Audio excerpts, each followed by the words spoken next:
स्वागत है आपके अपने YouTube चैनल ESG क्लासेस 247 पर। आज हम पढ़ेंगे क्लास 9 का चैप्टर प्रश्नावली 1.5। ठीक है, इस पे बोला गया है कि आपको ये बताना है कि परिमेय संख्या और अपरिमेय संख्या कौन सी होती हैं। ठीक है ना, तो पहले देखते हैं। प्रश्न नंबर पहला है, बोला गया है बताइए नीचे दी गई संख्याओं में से कौन सी परिमेय संख्या है और कौन कौन सी अपरिमेय संख्या है। आपने पढ़ा है किसी भी संख्या की यदि घात पूर्ण नहीं होती तो वो क्या होती है, अपरिमेय संख्या होती है। जैसे अब कुछ हम उदाहरण ले लेते हैं। जैसे उदाहरण है, उदाहरण में लेते हैं। जैसे लिखा हो √5, √7। यदि √5 का क्या मतलब है, इसकी करणी क्या है, 2 है। तो यानी इसको हम 5 को लिख सकते हैं एक घात में 1/2 और 7 की पावर 1/2। यानी इसकी घात क्या है, पूर्ण नहीं है। यानी इसकी घात क्या है, पूर्ण नहीं है। तो ये क्या है, अपरिमेय संख्याएं हैं। ठीक है ना। और दूसरी विधि हम देखते हैं।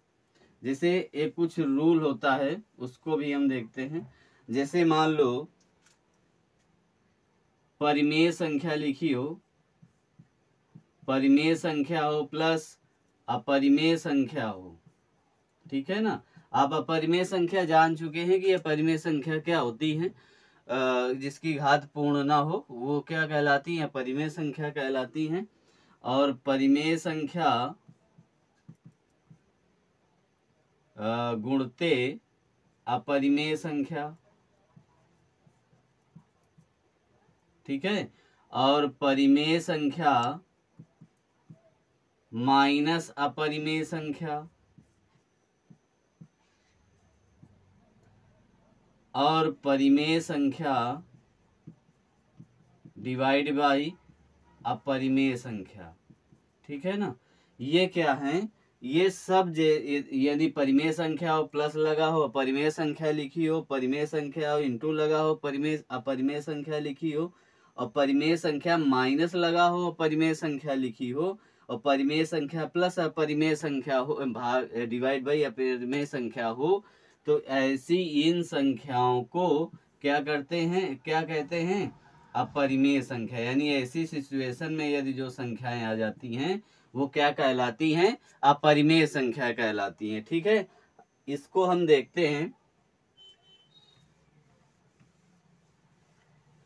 यानी ये हमारी क्या है, अपरिमेय संख्या हो जाएगी। देखो यहाँ पर 2 परिमेय है और माइनस क्या है, एक परिमेय अपरिमेय है। यानी 2 क्या है, परिमेय है, और √5 क्या है, अपरिमेय है। तो यानी इस सिचुएशन में ये संख्या क्या कहलाएगी, अपरिमेय संख्या। कौन सी संख्या, अपरिमेय संख्या कहलाएगी। ठीक है ना। अब देखो इसको यदि हम सॉल्व करते हैं, इसका कोष्टक खोल लें तो ये क्या बन जाएगा। देखो इसको खोल के भी दिखाते हैं। कोष्टक खोलोगे तो 3 प्लस √23 प्लस √23 माइनस √23। देखो ये प्लस है और माइनस है, ये कैंसिल हो गया। जब कैंसिल हो जाएगा तो ये हमारा 3 क्या है, परिमेय संख्या है। तो ये हमारी कौन सी संख्या कहलाएगी, परिमेय संख्या। कौन सी संख्या कहलाएगी, परिमेय संख्या कहलाएगी। ठीक है। अब देखो इसके तीसरा नंबर में क्या बोल रहा है, 2/7 और 2 √7 बटे 2 √7। अब देखो इसको यदि दोनों क्या है, डिवाइड में है, तो ये आराम से ये कट जाएगा। यदि हम इसको काटना चाहें तो कट जाएगा। 2 √7 बटे 2 √7, तो ये डिवाइड हो जाएगा। इसका मान कितना आ जाएगा, 1 आ जाएगा। तो ये भी क्या कहलाएगी, परिमेय संख्या कहलाएगी। कौन सी संख्या कहलाएगी, परिमेय संख्या कहलाएगी। ठीक है। अब देखो ये 1 परिमेय है और क्या है, √2 अपरिमेय है। तो इस पे तो कुछ आप कर नहीं सकते। तो ये क्या, कौन सी संख्या कहलाएगी, अपरिमेय संख्या कहलाएगी। क्या, कौन सी संख्या, अपरिमेय संख्या। ठीक है ना। बात समझ में आपको आई होगी। यानी यदि 2 यदि किसी भी संख्या की घात क्या हो 1/2 आती है तो वो संख्या क्या कहलाती है? अपरिमेय संख्याएं कहलाती हैं। उनके साथ में यदि एक अपरिमेय संख्या भी साथ में हो तो भी वो अपरिमेय संख्या कहलाएगी। यदि परिमेय संख्या साथ में हो तो भी अपरिमेय संख्या कहलाएगी। ठीक है ना, बात आपको समझ में आई होगी। देखते हैं अगला सवाल।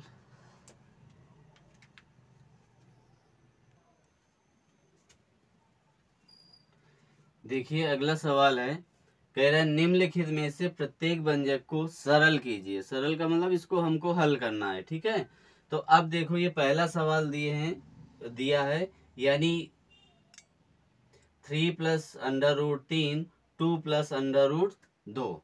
ठीक है ना, तो इसको हम क्या करते हैं, यानी एक संख्या उठाते हैं। ठीक है, एक संख्या उठाओगे, इन दोनों में गुणा कर देना, फिर दूसरी संख्या उठाना है, इसको दोनों में गुणा कर देना, यानी इसका इस पे गुणा करोगे तो आएगा 6 प्लस, यानी इसका 3 दूनी 6 हो गया, फिर इस पे करोगे तो 3√2।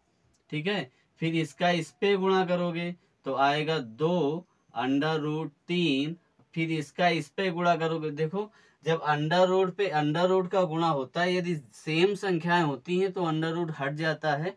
यदि सेम संख्या यानी यहाँ पर भी √3 होता तो ये हट जाता, मगर यहाँ 2 है तो इनका अंदर गुणा होगा। ठीक है ना, यानी प्लस में आएगा √6। कितना आएगा?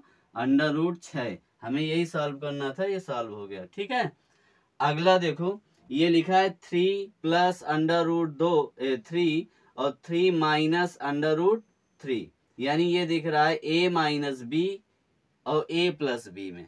ठीक है ना, a - b और a + b में, तो इसका सूत्र होता है a + b और a - b, यानी होगा a² - b²। ठीक है, a² - b², तो इसी में हम रख देते हैं, इस पे रखोगे तो यानी हमारा ये बन जाएगा, यानी 3 का स्क्वायर प्लस माइनस √3 का स्क्वायर।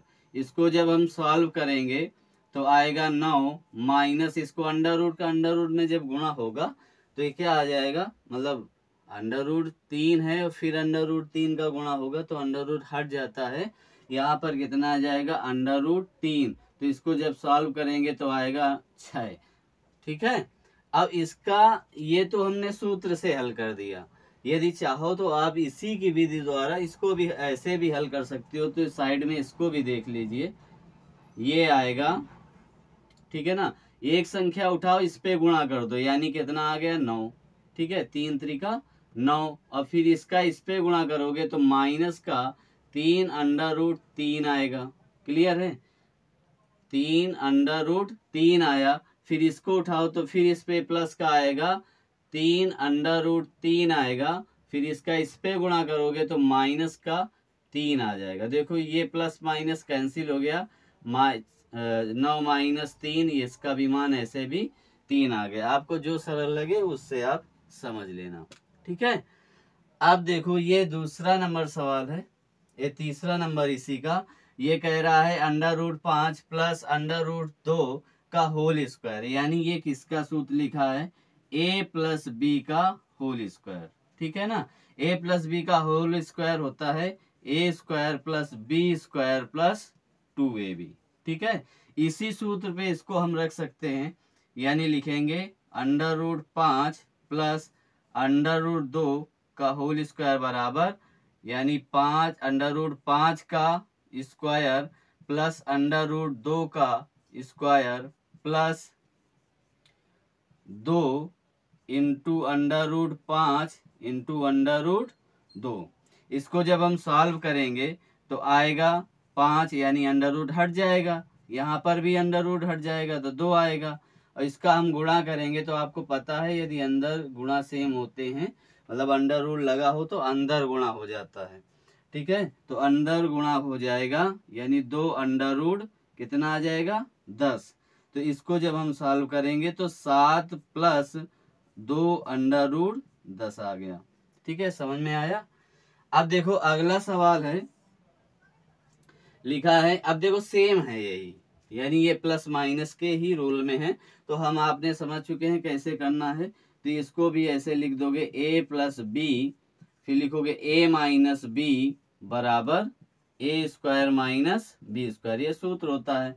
तो यानी हम इसको क्या करेंगे, लिखेंगे √5 माइनस √2, फिर लिखेंगे √5 प्लस √2 बराबर, अब इसका यानी √5 का स्क्वायर कर दो, √5 का स्क्वायर और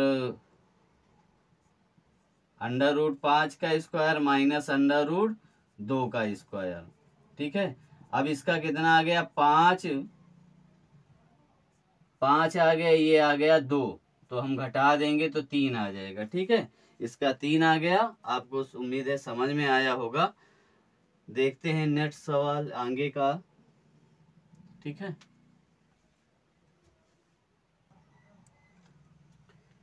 देखिए अगला सवाल है, तीसरा नंबर। कह रहा है आपको याद होगा कि पाई को एक वृत्त की परिधि, परिधि मतलब पाई को एक पर की परिधि यानी मान लीजिए सी, वृत्त की परिधि क्या मान लीजिए सी, और उसके व्यास मान लीजिए डी, उसका व्यास क्या मान लीजिए डी के अनुपात से परिभाषित किया जाता है, अर्थात पाई इक्वल टू सी अपान का डी है। यह इस तथ्य का अंतर विरोध करता हुआ प्रतीत होता है कि पाई अपरिमेय है। इस अंतर विरोध का निराकरण आप किस प्रकार करेंगे। ठीक है ना, तो सबसे पहले अब देखो ये व्रत है, क्या है, ये व्रत है मान लीजिए, तो ये व्रत है, तो इसका क्या है परिधि, परिधि का मतलब ये बाहर वाला हिस्सा क्या कहलाता है, परिधि। ये जो बाहर का हिस्सा है ये हमारा क्या कहलाएगा, ये परिधि कहलाएगी। इसको कह रहा है मान लीजिए, इसको हमने क्या मान लेना है सी। ठीक है, इसने बोला सी, इसके व्यास को डी मान लीजिए। व्यास क्या होगा, केंद्र से आर पार जो मतलब रेखा, केंद्र से होकर रेखा दोनों स्पर्श मतलब दोनों वृत्त की रेखाओं पर मतलब वृत्त के छूती हैं, तो उसको क्या कहते हैं, व्यास कहते हैं। इसको क्या कह मान लीजिए, कह रहा है डी।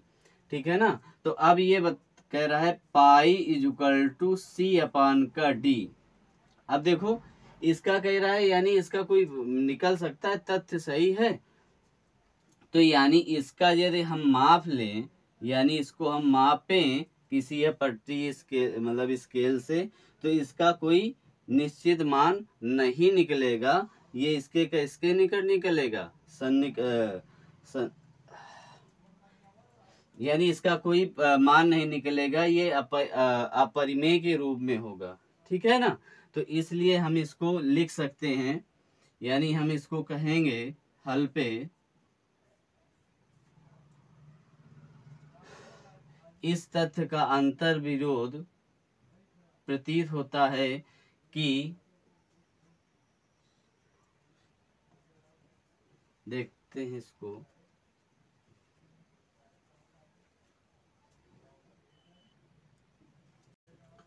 देखिए इसका समझ में आया। इसका देखो क्या है, लिखेंगे इसका कोई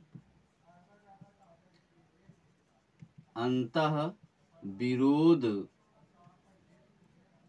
अंतः विरोध नहीं करता, क्योंकि यदि हम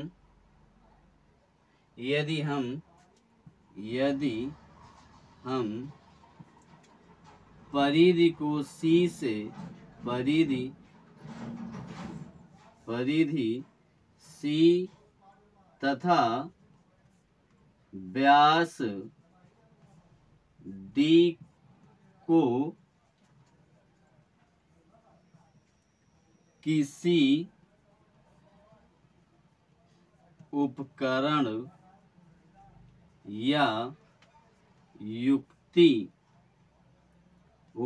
या युक्ति से मापते हैं, क्या इसका कोई अंतर विरोध नहीं करता, क्योंकि हम यदि परिधि सी और तथा व्यास डी को कोई किसी उपकरण या युक्ति से मापते हैं तो इसका मान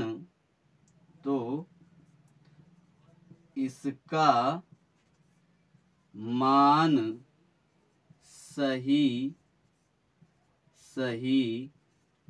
ना निकल कर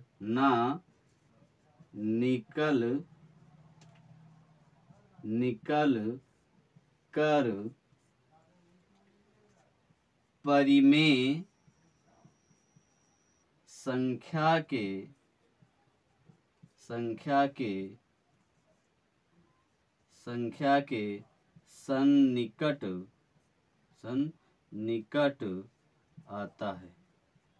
सन्निकट आता है।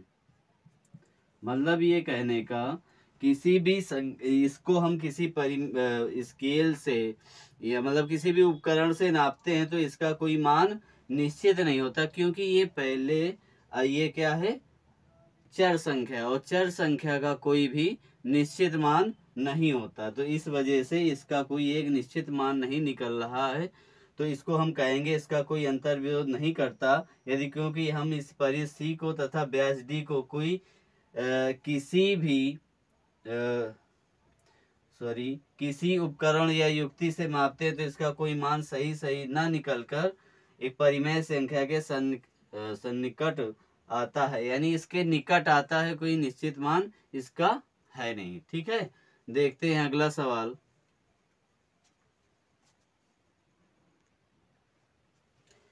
देखिए अगला सवाल है, कह रहा है संख्या रेखा पर अंडर रूट 9-3 को निरूपित कीजिए। किसका, मतलब अंडर रूट 9-3 को। तो सबसे पहले हम क्या करेंगे, एक संख्या रेखा बनाएंगे, है ना। सबसे पहले एक संख्या रेखा खींचेंगे, जिसको हम स्टार्ट करेंगे 0, 1, 2, 3, 4, 5, 6, 7, 8, 9, यानी हमको 9 तक चाहिए, सिर्फ अंडर रूट 9 तक, तो आगे हम नहीं खींचते। और इसके बाद एक बिंदु, ये 0 हमने ले लिया, इसके बाद इसको ए मान लो। क्या मान लो, ए मान लो। एक आगे थोड़ा सा ये इस बिंदु को क्या मान लेना है, बी मान लेना है। ठीक है ना, 9 को बिंदु बी में मान लेना है। फिर हम क्या करेंगे, इसे हमको इस रेखा को क्या करना है, अर्धक करना है।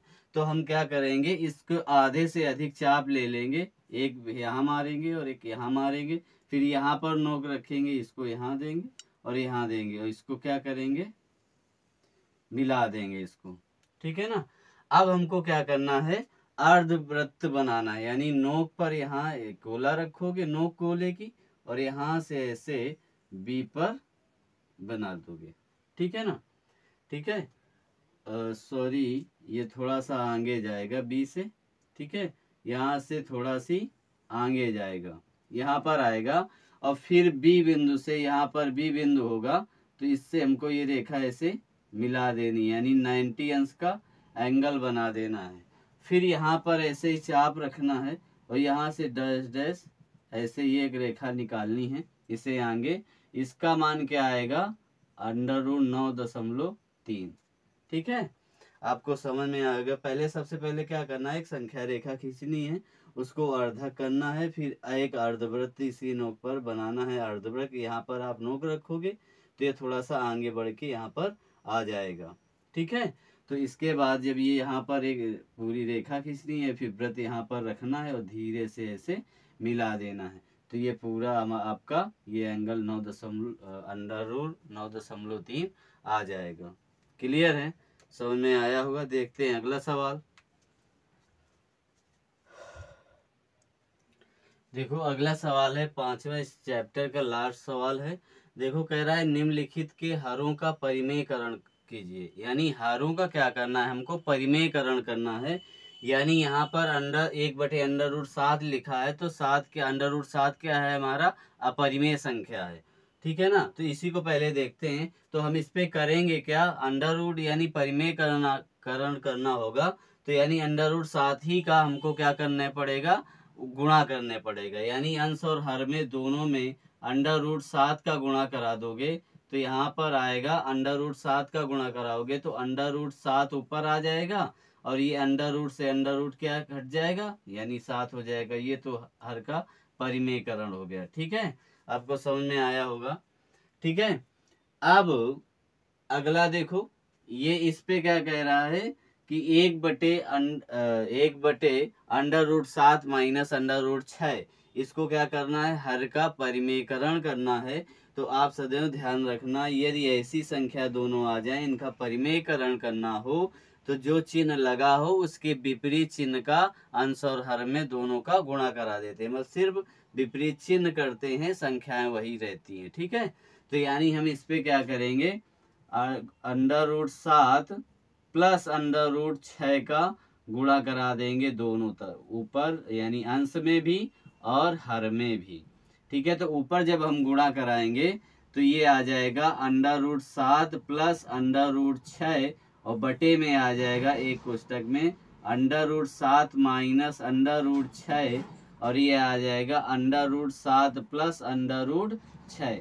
ये देखो आपको एक दिख रही होगी सर्वसमीका के रूप में, यानी ए स्क्वायर माइनस बी स्क्वायर के सूत्र में, यानी ए स्क्वायर माइनस बी स्क्वायर बराबर क्या होता है, एक कोष्टक में ए प्लस बी और ये दूसरे कोष्टक में ए माइनस बी। यानी देखो ये साफ साफ आपको दिख रहा है, तो इसको हम लिखेंगे यानी 7 प्लस अंडर रूट 6 बटे अंडर रूट 7 का स्क्वायर और माइनस अंडर रूट 6 का स्क्वायर। इसको जब हम सॉल्व करेंगे तो आएगा under root 7 plus under root 6 और इसका अंडर रूट हटाएंगे तो 7 माइनस 6, तो ये आ जाएगा under root 7 plus under root 6 बटे 1।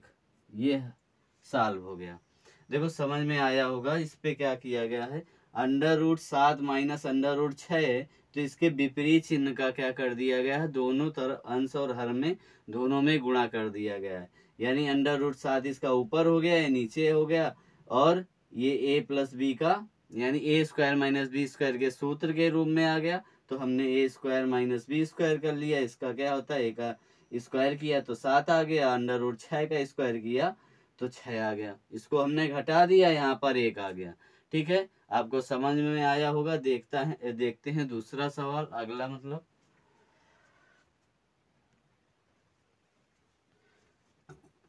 देखो अगला सवाल है, कह रहा है 1/√5 प्लस 1/√2। ठीक है, तो यानी हमने आपको अभी बताया था, यदि हर में ऐसा कुछ हमें दिख जाए, एक अंडर रूट में प्लस हो एक माइनस में हो, सॉरी बीच में प्लस हो, तो इसका हम सेम विपरीत चिन्ह में ऊपर नीचे दोनों अंश और हर में गुणा करा देते हैं। तो देखते हैं इसको, यानी हम लिखेंगे under root 5 plus under root 2, यहाँ पर गुणा कराएंगे under root 5 minus under root 2 का, यानी यहाँ प्लस था तो हमें माइनस का गुणा कराना है। फिर नीचे हर में भी कराएंगे under root 5 minus under root 2, इसका जब हम गुणा करा देंगे तो आएगा under root 5 minus under root 2 बटे, अब देखो ये बन गया एक कोष्टक में under root 5 plus under root 2 और ये आ जाएगा under root 5 minus under root 2। ठीक है ना, अब देखो ये आपको फिर बन गया A square minus B square के फॉर्म में, तो इसको उसी पे लिखते हैं,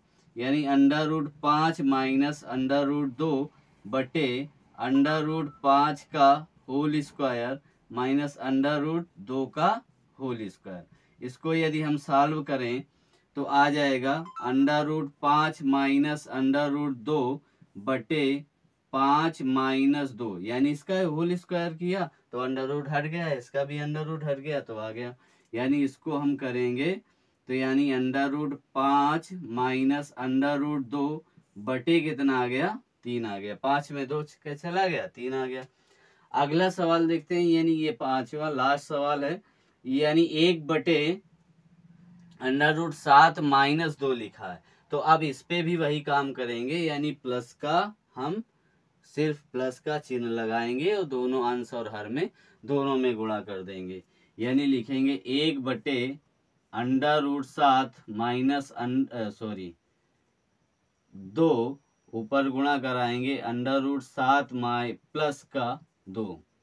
ठीक है, अब इसको भी हम करेंगे, यानी अंडर रूट 7 प्लस 2। क्लियर है। अब इसका ऊपर हम गुणा करा देंगे तो अंडर रूट 7 प्लस 2 आ जाएगा, यानी 1 का गुणा कराओगे तो वही संख्या आएगी। अब देखो ये आ जाएगा अंडर रूट 7 माइनस 2 और अंडर रूट 7 प्लस 2। आपने पढ़ा अभी कि एक प्लस में हो माइनस में हो तो ये क्या हो जाता है, ए स्क्वायर माइनस बी स्क्वायर का सूत्र बन जाता है। यानी अंडर रूट 7 प्लस 2 बटे अंडर रूट 7 का स्क्वायर माइनस 2 का स्क्वायर। इसको जब हम सॉल्व करेंगे तो ये क्या आ जाएगा, अंडर रूट 7 प्लस 2 बटे ये आ जाएगा 7 माइनस 4। क्लियर है, यानी 2 का स्क्वायर करोगे तो 4 आ जाएगा। फिर इसको हम जब सॉल्व करेंगे तो अंडर रूट 7 प्लस 2 बटे 3। क्लियर है, हल हो गया। ठीक है, तो आपकी क्लास बस यहीं तक, यानी 1.5 चैप्टर पूरा समाप्त हो गया। और यदि आपको क्लास अच्छी लगी हो तो लाइक करो, सब्सक्राइब करो। धन्यवाद।